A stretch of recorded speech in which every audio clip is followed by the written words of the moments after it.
우리 옆에 사람들과 인사할까요? 참 잘 오셨습니다. 예, 잘 오셨습니다. 예, 앞뒤 사람과도 인사하시고요. 참 잘 오셨습니다. 이제 좀 더 세상이 나아져서 여러분들의 얼굴들을 마주하고 또 미소를 마주하면서 인사할 날이 왔으면 좋겠습니다. 근 3년간 우리가 마스크를 쓰고 있었잖아요. 여러분은 제 마스크 벗은 모습을 보았지만 저는 많이 보지 못해서 참 예전 생각, 권사님 저러셨지, 집사님 저러셨지 라는 그 예전 생각으로 여러분을 바라보고 있습니다. 진짜 얼굴을 대하고 또 인사하는, 또 기쁨으로 교제하는 날이 빨리 왔으면 좋겠습니다. 오늘 제가 말씀을 시작하기 전에 좀 불경스럽죠. 어떤 복권 당첨 후기라는 게 있습니다. 물론 여러분들은 복권을 잘 안 사셔서 모르겠지만 복권이 당첨되면 요새는 좀 좋아진 것 같아요. 사진도 찍고요. 그리고 그 사람이 글을 남깁니다. 그럼 인터넷에 그 글들이 막 돌아다니기도 해요. 그 중에 재미있고 또 좀 이슈가 됐던 글 하나가 있습니다. 이 사람의 당첨 후기는요, 생애에 한 번도 당첨되기 힘든 복권이잖아요. 그런데 이 복권의 종류가 참 많습니다. 가장 잘 알려진 복권에 당첨되고 또 얼마 지나지 않아서 또 그 다음 유명한 복권에 당첨된 사람의 후기예요. 이 후기를 읽고 나서 참 깨달은 바가 많습니다. 후기가 이래요. 매주 꾸준히 복권을 샀는데 지난번에 이어서 또 이렇게 좋은 기회가 찾아왔네요. 좋은 일에 쓰겠습니다. 그냥 부러운 글일 수 있고, 그냥 그렇지, 그럴 수 있겠지, 정말 운이 좋은 사람인가 보다 라는 마음들이 또 생각들이 오며 가겠지만, 저는 이 글을 딱 보고 나서 정말 깊은 깨달음이 있었습니다. 그 깨달음이 뭐냐?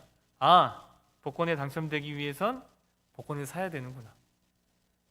누구나 다 아는 진리죠. 복권을 사지 않았는데 복권에 당첨될 수는 없습니다. 이 진리죠. 근데 이것은 신앙도 마찬가지입니다. 우리가 기독교 신앙이라고 이야기하지만 신앙에서는 우리가 감당해야 되는 책임이 있죠. 그 책임을 감당하지 않고 하나님의 복과 하나님의 은혜를 누리겠다라는 것은 사실 신앙인으로서도 어긋난 모습인데, 우리는 자주 이 신앙인으로서 복권을 사지 않으면서 복권에 당첨되기를 원하는 그 마음들을 갖고 있지는 않은지 좀 되돌아봤으면 좋겠어요. 제가 얼마 전에 읽은 책 제목이 이렇습니다. 나는 고작 한 번 해봤을 뿐인데, 책 제목인데요, 이 책에 참 마음에 딱 와닿는 지금 이야기와 일맥상통하는 문장이 있습니다. 한번 띄워주시겠어요? 기회라는 문은 무수히 많은 작은 실천을 통해 마치 우연인 듯 열린다. 우리는 살아가면서 기회라는 것은 운 좋은 사람이 만나는 것이라고 생각을 하죠. 복권 당첨이라는 것은 운 좋은 사람에게 일어나는 일이라고 생각합니다. 그런데 중요한 것은 복권에 당첨되기 위해선 복권을 사야 하듯이 기회라는 것은 무수히 많은 그리고 작은 실천들을 통해서 우연인 듯 열리는 게 기회라는 거예요. 전 이 말이 참 와닿습니다. 이 교회 안에서도 신앙인 안에서도 이런 말들이 좀 변형돼서 이야기되고 있죠. 하나님은 준비된 자를 사용하신다라는 겁니다. 하나님은 결코 준비되지 않은 자를 사용하지 않습니다. 이것은 내가 어느 자격을 갖춰야 되겠구나, 내가 어떤 사람이 되어야 되겠구나, 이런 이야기가 아닙니다. 이걸 좀 하나님 입장에서 이야기를 해보자면, 하나님은 하나님의 사람을 사용하시기 위해서 미리 준비시키신다는 거예요. 준비 없이 사용할 수 없고, 그리고 준비되지 않고는 어떤 기회, 신앙의 기회, 그리고 여러 가지 기회들을 만날 수 없다는 겁니다. 하나님께서 주신 기회를 우리가 만나기 위해서는 오늘 우리의 삶부터 실천해야 되는 무수히 많은 작은 실천들이 있다라는 거죠. 이 사실들을 오늘 우리가 좀 느헤미야를 통해서 살펴보았으면 좋겠습니다. 오늘 우리가 꿈꾸는 기회들이 있잖아요. 우리가 소망하는 것들이 있습니다. 단순히 기회라고 이야기하지 않아도 건강상의 회복, 이것도 기회이겠죠. 삶의 문제의 회복, 이것도 기회일 겁니다. 신앙의 회복, 아니면 가정의 회복, 사업의 회복, 그리고 우리의 모든 관계의 회복, 이 모든 것들이 어떤 기회라는 것을 통해서 변화되기를 바랄 텐데 그러한 삶을 소망하고 있다면 오늘 느헤미야를 통해서 우리가 좀 깨닫고 이 무수히 많은 작은 실천들을 오늘 우리의 삶 가운데서 해야 되지 않을까라고 생각을 합니다. 오늘 본 말씀 중에서 1절에 이렇게 돼 있죠. 아닥사스다 왕 제20년 니산월에, 이 니산월이라는 건요 히브리 유대력인데, 이 유대력은 음력으로 돼 있어서 지금 태양력으로는 딱 몇 월이라고 이야기할 수 없습니다. 3월과 4월 사이, 3월 중순부터 4월 중순이 니산월입니다. 지금 오늘 본문 말씀은 니산월에 있었던 일을 이야기하는 거죠. 그런데 앞서서 느헤미야 1장 1절을 볼까요? 1장 1절에는 하가랴의 아들 느헤미야의 말이라 아닥사스다 왕 제20년 기슬르월이라고 되어 있죠. 이 기슬르월은 11월 중순부터 12월까지입니다. 그러면 지금 기슬르월에 1장에 어떤 일이 있었죠? 수산궁에 있었는데 예루살렘에 온 사람들을 통해서 지금 예루살렘이 이런 상황이다라는 이야기를 듣고 이 느헤미야가 가슴에 불이 붙어 애타는 마음으로 기도하지 않았습니까? 그 기도하는 내용이 기슬르월부터 시작됩니다. 그런데 오늘 본문에서 그 기도가 효과를 보기까지, 오늘 제목으로 이야기하자면 기회를 얻기까지 무려 4개월의 시간이 걸리는 겁니다. 기슬르월부터 시작해서 니산월까지 인내했다라는 거죠. 그런데 신앙인의 인내는요 단순히 참고 견디는 수동적인 인내가 아닙니다. 이 신앙인의 인내는 능동적인 인내예요. 인내하면서 해야 되는 게 있습니다. 그러면 기슬르월부터 시작해서 니산월까지 이 느헤미야는 무엇을 했습니까? 이 기슬르월에 했던 이야기가 1장 후반부에 나오죠. 5절부터 11절까지 나옵니다. 이 5절부터 11절까지의 내용이 뭐죠? 느헤미야가 하나님께 기도하는 겁니다. 제가 지난번 설교할 때 이 부분을 설교했었죠. 말씀드렸습니다. 이때 제가 무슨 말씀을 드렸냐면 느헤미야가 단 한 번 이 멋진 문장으로 기도한 게 아니다 라고 말씀드렸습니다. 물론 그 근거를 제시해봐라 라고 한다면 여러 가지 추정적인 근거는 제시할 수 있지만 정확하게 느헤미야가 100번 기도했다, 1000번 기도했다 성경에 나오진 않습니다. 그런데 우리가 그 사실을 부인할 수 없는 것은 느헤미야는 단 한 번 기도한 게 아닙니다. 이게 4개월 동안 꾸준히 기도하는 거죠. 기도하면서 뭐 하는 거죠? 기도하면서 하나님의 뜻과 내 뜻, 내 생각과의 이 간극을 좁혀나가는 겁니다. 기도하면 처음에 우리는 우리의 기도 제목을 갖고 옵니다. 저는 그게 잘못됐다고 생각하지 않습니다. 우리의 어려움과 우리의 아픔과 우리의 눈물과 우리의 계획과 우리가 하고 싶은 것들이 있죠. 하나님, 제가 이런 것들을 원합니다라고 기도의 제목으로 가져옵니다. 그런데 문제는 거기서 끝나서는 안 된다는 거죠. 기도는 하나님과 인격적인 관계입니다. 비인격적인 관계는 내가 자판기 앞에 서서 원하는 것을 얻기 위해 동전을 넣고 받아가는 것, 이것은 비인격적인 관계인데, 인격적인 관계는 이게 왜 필요한지, 이게 상대방의 입장에 섰을 때 허락해 줄 만한 것인지 동의할 만한 것인지를 조율해 나가는 것이 인격적인 관계라고 말씀드렸죠. 기도도 마찬가지입니다. 우리가 하나님 앞에 우리의 바램, 원함들을 가져 나오죠. 그러면 그걸로 끝나는 것이 아니라 이것이 하나님의 뜻에 맞느냐 안 맞느냐라는 것을 재봐야 하는 겁니다. 생각해 봐야 하고 하나님께 구해야 하는 겁니다. 그래서 제가 지난주에는 좀 적용하기 쉽게 이렇게 말씀드렸습니다. 여러분이 갖고 나온 기도 제목 뒷부분에 왜? 라는 질문을 꼭 해보시라고. 여러분의 자녀가 잘 되어야 합니까? 왜 그렇죠? 여러분이 건강하셔야 합니까? 왜 그렇죠? 우리 교회가 부흥해야 합니까? 왜 그렇죠? 그 왜라는 질문에 하나님의 뜻에 부합된 내용으로 답변할 수 있다면 그 기도의 제목은 하나님의 뜻에 부합된 겁니다. 그런데 그 왜라는 질문에 내가 잘 살기 위해서요, 내 자녀들이 행복하기 위해서요, 내 자녀들이 건강했으면 좋겠으니까요, 이런 개인적이거나 인간적인 해답을 한다면 그것은 하나님의 뜻에 부합되지 않겠죠. 즉 느헤미야는 이 4개월 동안 이 인격적인 기도를 통해서 하나님의 뜻이 무엇인지 점점 조율해 갔습니다. 그리고 나서 하나님이 어떤 분이신지를 알게 됐고, 그 하나님이 어떤 분이신지를 담대히 고백하며 그 분이심에 정당하게 내 기도가 왜 들어줘야 하는지, 또 그리고 그 기도가 왜 응답받아야 하는지를 조목조목 이야기한 거죠. 그 기도의 핵심이 무엇이었습니까? 굉장히 길지만 핵심은 단 한 문장이었어요. 11절 말씀입니다. 1장 11절이요.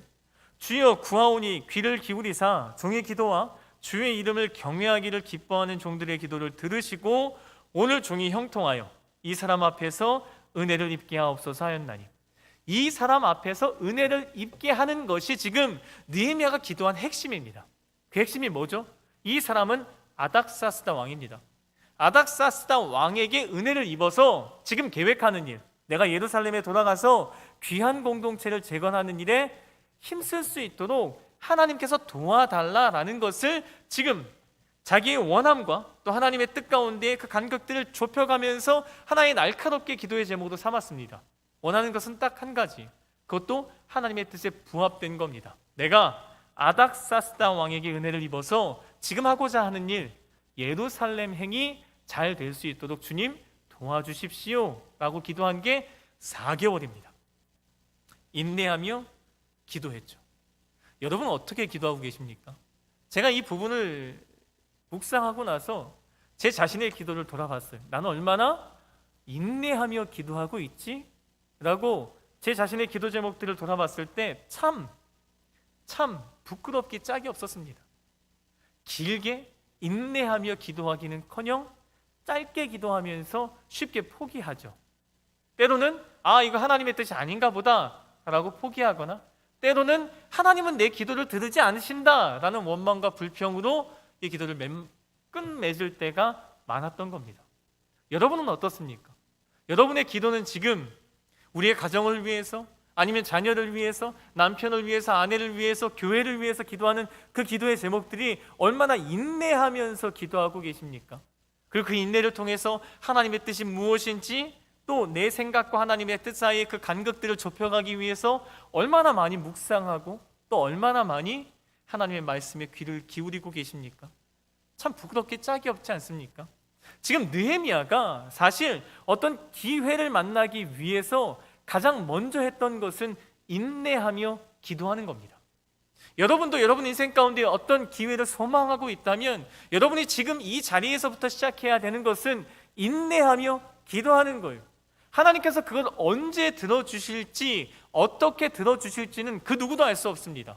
그런데 제가 장담하고 성경이 증언하는 것은 하나님의 때에 하나님의 방식으로 여러분의 모든 기도 제목이 응답받는다는 겁니다. 우리가 해야 할 일은 그때까지, 그 기회가 올 때까지 인내하며 기도한다는 거죠. 이 사실들을 잊지 않으셨으면 좋겠어요. 그리고 그 인내하며 기도하자 오늘 본문 말씀처럼 드디어 기회가 찾아왔습니다. 아닥사스다 왕 앞에서 은혜를 입게 해달라라는 기도의 제목이 정확하게 응답받았죠.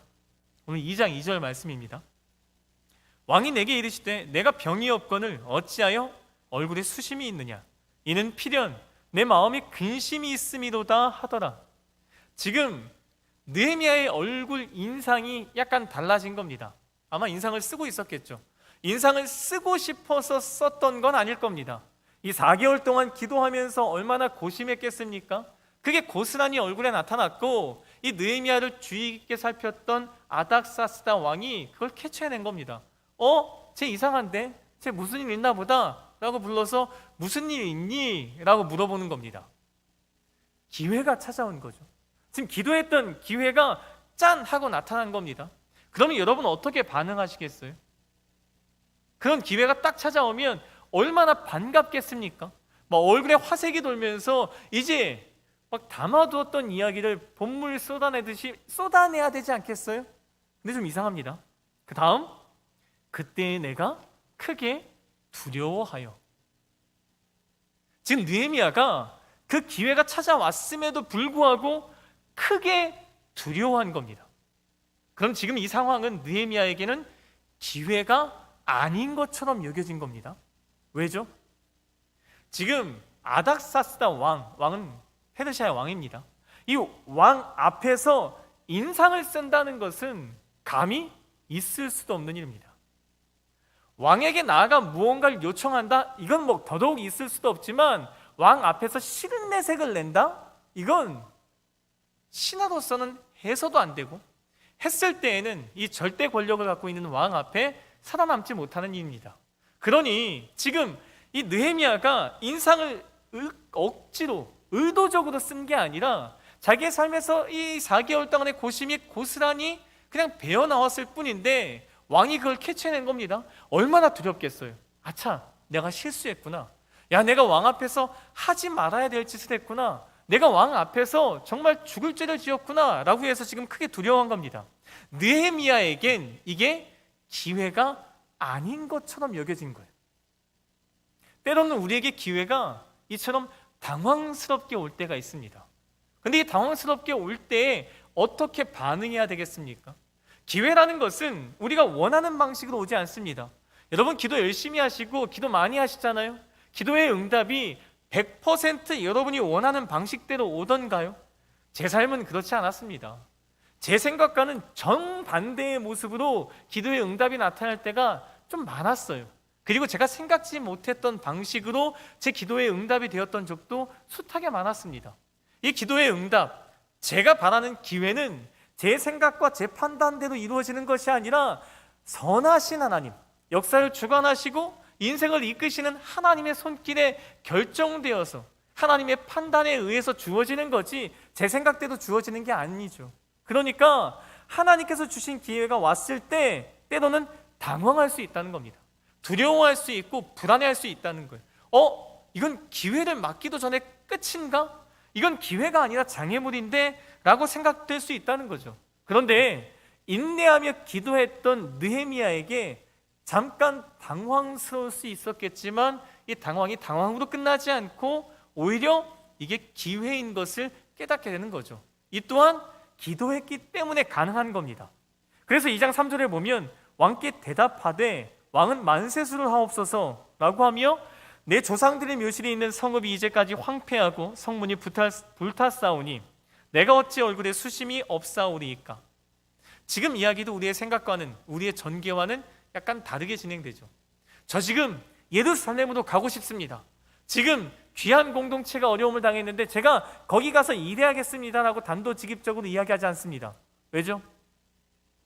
그렇게 이야기하면 죽는 거예요. 어디 감히 왕이 묻지도 않았는데 왕에게 무언가를 요청하겠습니까? 지금 진짜 기회라는 것은 왕이 무슨 일이 있니? 라고 묻는 게 아니라 그러면 내가 어떻게 해줄까? 라는 질문이 나와야지만 진짜 기회가 되는 겁니다. 근데 그 기회가 나오지 않았으니까 지금의 상황, 내가 왜 인상을 썼는지, 내 얼굴에 왜 수심이 가득한지 그 상황을 설명하는 거예요. 그런데 하나님께서 역사하셨듯이 진짜 기회가 나타나는 거죠. 4절입니다. 왕이 내게 이르시되 그러면 내가 무엇을 원하느냐 하시기로. 드디어 기회가 찾아왔습니다. 느헤미야가 처음에는 당혹스러웠지만 그토록 인내하며 기도했던 그 기회가 찾아온 거죠. 그러면 내가 무엇을 원하느냐. 그러면 입을 열어서 막 본물 터지듯이 지나간 이야기들을 다 쏟아내야 되는데 그때 뭐 하죠? 잘 보십시오. 내가 곧 하늘의 하나님께 묵도하고, 이 묵도라는 것은 묵상 기도입니다. 이 에트팔렐이라는 히브리어인데요, 이 기도하다라고 번역되었지 묵도하다라고 번역된 적이 단 한 군데도 없고 딱 여기만 그렇습니다. 왜냐하면 통상적인 기도는 사람이 없고 하나님과 개인 사이에서 하나님을 향해서 부르짖는 기도, 하나님을 향해서 뭐 잠잠히 하더라도 하나님을 대상으로 한 기도인데 지금은 왕이랑 이야기하는 중간에 지금 기도하는 장면 아니겠습니까?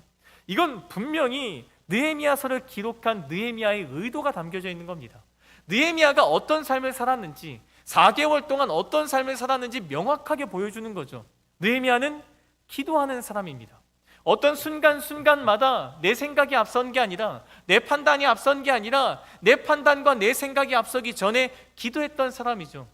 4개월 동안 인내하며 기도했을 뿐만 아니라 어떤 일이 나타났을 때 당황하지 않고 기도했고, 기회가 나타났을 때에도 그 기회가 명확하게 하나님께서 주신 기회다라고 알 수 있는 그 찰나에도 앞서 나가지 않고 하나님께 기도했던 사람이라는 거죠. 하나님, 정말 이 기회가 맞습니까?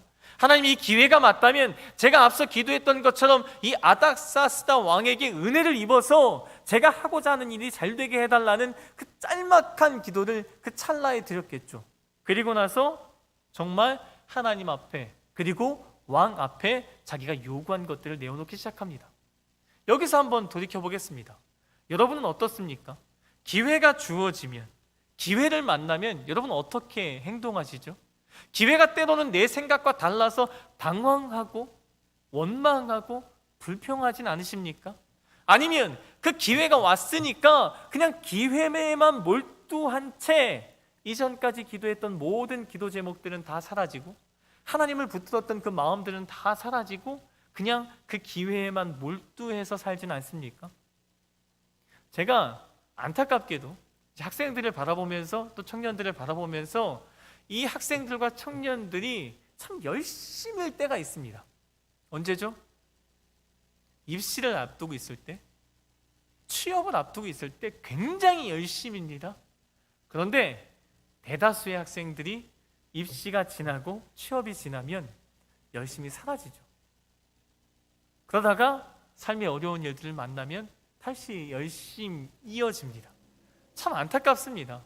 우리가 기회 앞에서도 동일하게 하나님께서 주신 기회임을 알아 하나님 앞에서 그 기회를 잘 살려내야 하는데 우리 믿음의 사람들이 그 기회를 만났음에도 불구하고 하나님을 인정하지 않고 하나님을 잊어버려서 그 기회를 발로 차버릴 때가 너무나 많은 거죠. 그런데 느헤미야는 그렇지 않습니다.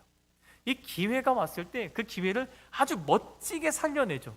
그럼 멋지게 살려내기 위해서는 뭘 해야 되느냐? 그게 5절부터 8절까지 이 기나긴 이야기들을 함께 읽으면서 우리가 살펴볼 수 있을 것 같아요. 5절입니다.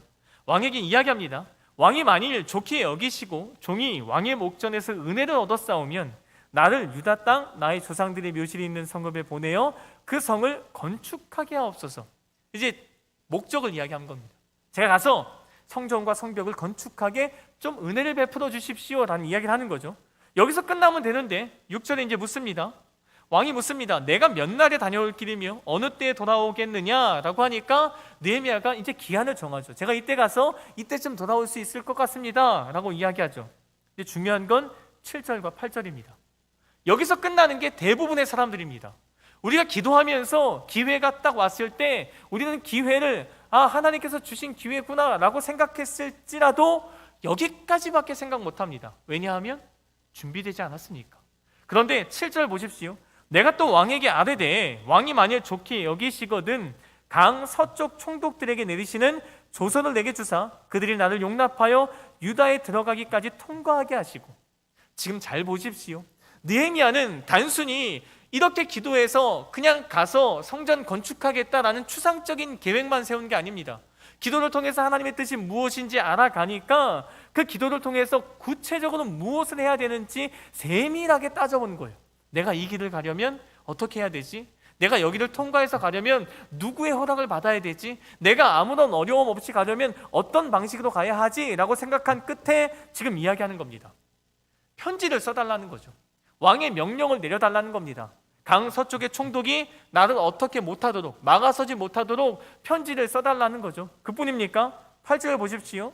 왕의 살림 감독 아삽에게 편지를 써서 그가 성전에 속한 영문의 문짝과 성곽과 내가 들어갈 집을 위하여 들보로 쓸 제목을 내게 주게 하옵소서.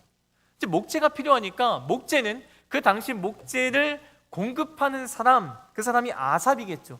아삽에게 편지를 내려서 제가 그 목재를 얻을 수 있도록 도와달라는 겁니다. 굉장히 구체적이지 않습니까? 느헤미야는 단순히 추상적으로 기도한 것이 아닙니다.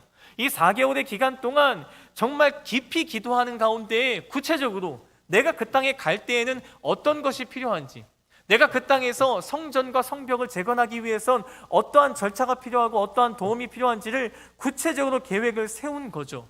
그 계획을 하나님 앞에 기도를 통해서 점점점 날카롭게 했던 겁니다. 단순히 인내하며 기도한다고 기회가 살려지는 게 아닙니다. 기회는 올 수 있죠. 그리고 그 기회 앞에서 당황하지 않고 기도할지라도 그 기회는 기회로만 끝날 수 있습니다. 그런데 이 기회를 멋지게 살려내기 위해선 해야 되는 게 있는데 기도할 때 준비해야 한다는 거죠. 이 기도하면서 내가 무엇을 해야 하는지, 앞서서 이 기도가 이루어지기 위해서 나는 어떠한 계획으로 어떠한 일들을 진행시켜야 하는지 구체적으로 계획해야 된다는 겁니다. 예전에 한 청년이 어떤 목사님에게 이런 이야기를 했습니다. 목사님, 제가 꼭 성령 충만을 받고 싶습니다. 그래서 이 목사님이 그 청년에게 이렇게 질문했다고 해요. 자네는 왜 성령 충만을 받고 싶은가? 라고 질문하자 이 청년이 이렇게 대답했어요. 성령 충만하면 제 삶의 모든 문제가 해결될 것 같습니다. 라고 대답했죠. 그 대답은 맞는 답이기도 하지만 틀린 답이기도 합니다. 왜 맞죠? 성령 충만하면 문제가 해결되는 건 맞습니다. 그런데 성령 충만해진다고 문제가 해결되는 건 아닙니다. 왜죠? 성령 충만이라는 것은, 성령이 충만해질 때 우리가 깨달아지는 것은 하나님의 뜻이 무엇인가라는 겁니다. 그 상황에서 내가 해야 되는 하나님의 뜻은 무엇인가라는 것이 깨달아지면 그 일을 감당해야 되는 것은 오롯이 개인의 몫입니다. 내가 해야 되는 거죠. 내가 그것을 감당할 때 성령께서 역사하시고 그 상황이 변화되고 삶의 문제가 해결되는 거죠. 그런데 하나님의 뜻이 무엇인지 밝히 성령께서 보여주셨음에도 불구하고 내가 행동하지 않으면 길은 절대 열리지 않습니다. 그런데 우리는 기도만 하는 사람들이 있어요. 인내하며 끈질기게 기도만 하는 사람이 있습니다. 그 사람에게 물어봐요. 그러면 그 기도가 이루어질 때 그러면 구체적으로 어떤 계획을 갖고 있느냐? 라고 묻자 그런 계획은 없다는 거죠. 한 선교단체에 한 선교사님이 하는 이야기가 이렇습니다. 한국의 선교사님은 굉장히 당돌하다는 거예요. 그 믿음이 크다는 겁니다. 왜요? 라고 묻자 한국의 선교사님만 유독 아무 계획 없이 나라에 온다는 거예요. 때로는 아무 계획이 없어서 와서 하나님의 절묘하고 또 긴박한 은혜를 경험할 수 있습니다. 그러나 그것은 상식적이고 그리고 일반적인 일은 아닌 거죠. 하나님께서 기적적으로 베푸신 일입니다. 만약 하나님께 그 일들을 구했더라면, 기도했더라면, 기도를 통해서 하나님의 뜻이 무엇인지 깨달았더라면 좀 더 날카롭게 준비하고 구체적으로 준비하고 그 땅에 가야겠죠. 느헤미야가 바로 그런 일들을 한 겁니다. 그래서 그 기회가 아주 멋지게 살아나서 이제 2장 후반부에 가면 느헤미야가 왕의 도움을 받아서 예루살렘 행을 돌아가고 있습니다. 그럼 여기서 묻겠습니다. 여러분의 인생 가운데 여러분을 찾아온 기회는 얼마나 많이 아니면 얼마나 잘 살려내셨습니까? 아마 지금도 기회가 오기를 바라고 있지만 그 기회가 숱하게 지나감에도 불구하고 캐치해내지 못하는 순간들이 너무나 많을 겁니다. 어떤 분들은 죄송하지만 기회만 바라보고 복권은 안 사는, 복권 당첨만 꿈꾸고 복권은 전혀 사지 않는 그런 신앙의 자세로 남아있기 때문에 기회를 만나지 못할 수도 있고요. 어떤 분들은 인내하면서 기도해서 기회를 만났지만 그 기회가 내 생각과는 너무 달라서 당황해하고 원망하고 불평해서 기회를 발로 차버리는 경우도 있을 거고요. 그 기회가 딱 와서 그 기회에만 몰두한 채 하나님의 뜻은 또 잊어버려서 그냥 세상적으로 그 기회에만 잠식되어서 기회를 살리지 못하는 사람들이 있죠. 그리고 어떤 사람은 그 기회가 왔음에도 준비되지 않아서 그 기회를 잘 살리지 못하는 사람들도 있습니다. 여러분은 어떻습니까?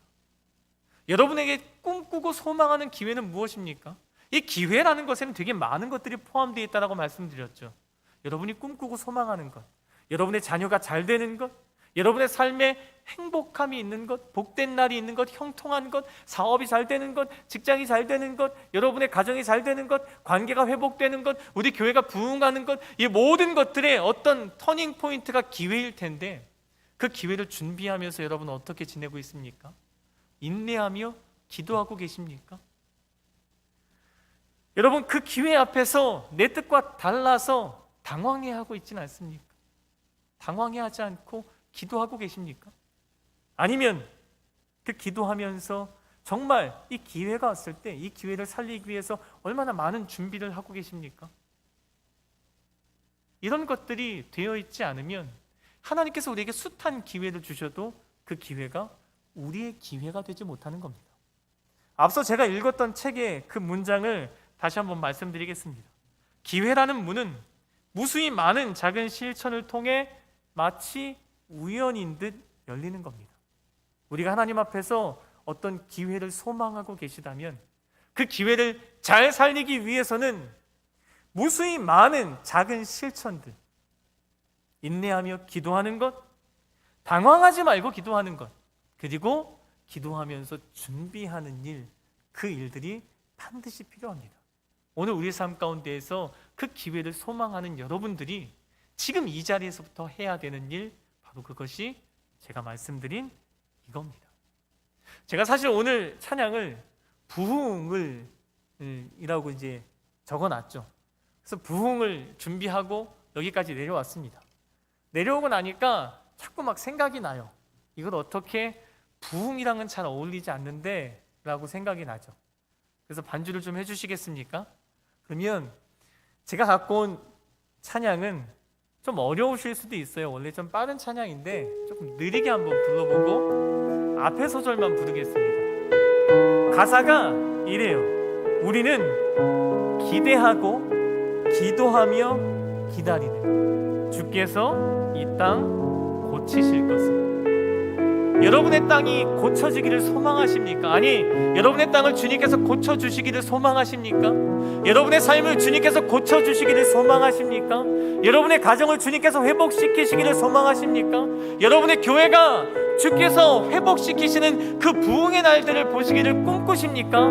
그렇다면 기대하고 기도하며 기다리는 일, 인내하고 기도하며 준비해야 하는 일, 그 일이 바로 오늘 우리가 감당해야 되는 일입니다. 그 일들을 마음속에 새기시면서 우리가 이 찬양을 같이 한번 불러봤으면 좋겠습니다.